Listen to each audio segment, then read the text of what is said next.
In 1996, under the direction of Marietta City Councilman Dan Cox, the second and third floors of Kennesaw House were completely renovated in order to house the Marietta Museum of History. However, the building's history begins more than 100 years before computers, before World War II and World War I, before washing machines, the first telephone, and even before the Civil War.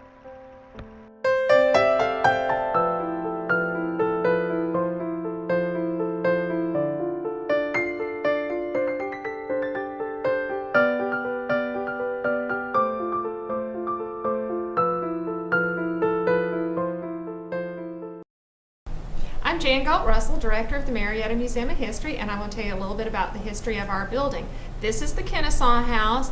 It's probably the oldest commercial building in all of Cobb County. It was built in 1845 by John Hayward Glover, who went on to be Marietta's first mayor. It was a cotton warehouse, 4 stories, right here on the railroad tracks, so that the cotton could be loaded easily onto the freight trains.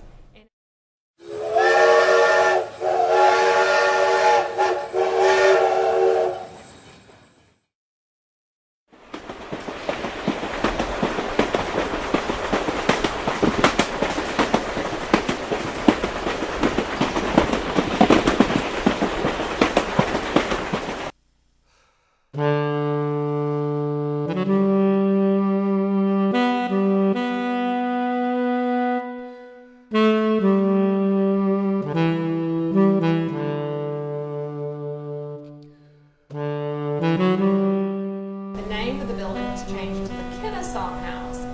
During that time period is when the great locomotive chase took place, with James Andrews and his raiders spending the night here, boarding the train that was pulled by the locomotive general out front, and then of course they drove on up to Big Shanty, which is now Kennesaw, and that's where they actually stole the locomotive. But we like to say the chase actually started here.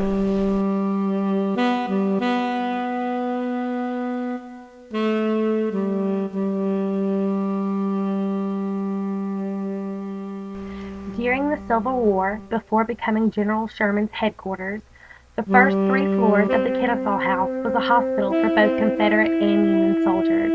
The 4th floor of the building was a morgue.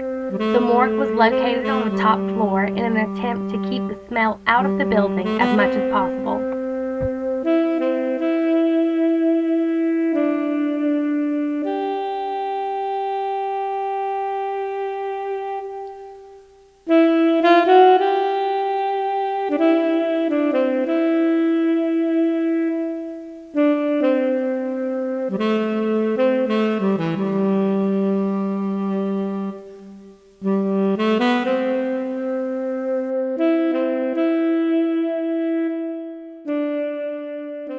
After the Civil War, the building's name was changed back to the Fletcher House for a very short period of time until Mr. Fletcher sold the building or the business and went into partnership with some other gentlemen, and that's when the name changed officially to the Kennesaw House.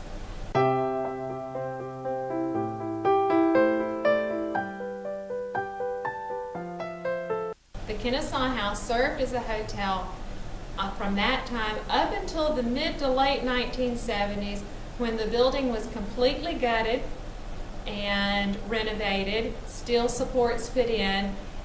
Most of the outside brick is still original, but if you look at the sidewalls very closely, you can see where they've replaced it. They tried to match it, but it's not perfect.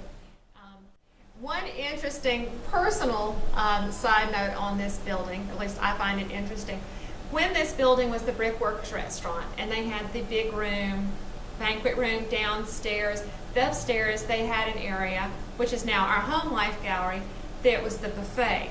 And my parents owned a business up on the square, and it was my grandmother's absolute favorite place to eat. And so my brother came up with her one day to take her to lunch, and they came up to do the buffet.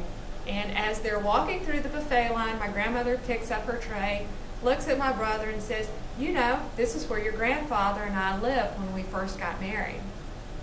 So at that time, as a young newlywed couple in 1925, 1926, my grandparents moved to Marietta, lived in the Kennesaw house the first several months that they were married, till they moved into a boarding house on Cherokee Street.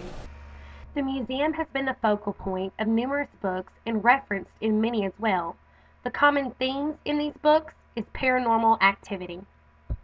We teasingly call one of our gentlemen callers, apparitions, paranormals, whatever you want to call him, Dr. Wilder, because one of the photographs and a vision that someone saw in here one day was a gentleman in a white suit, frock coat, Civil War era, with the big white, what I like to call a riverboat gambler's hat on, and it's typical of what a Civil War doctor would have used. Some of the other pictures, a lady in a long full-length skirt with a little bit of a trail on it. We have a photograph that we think looks like a little boy, and we have wondered if perhaps it's the mother and son.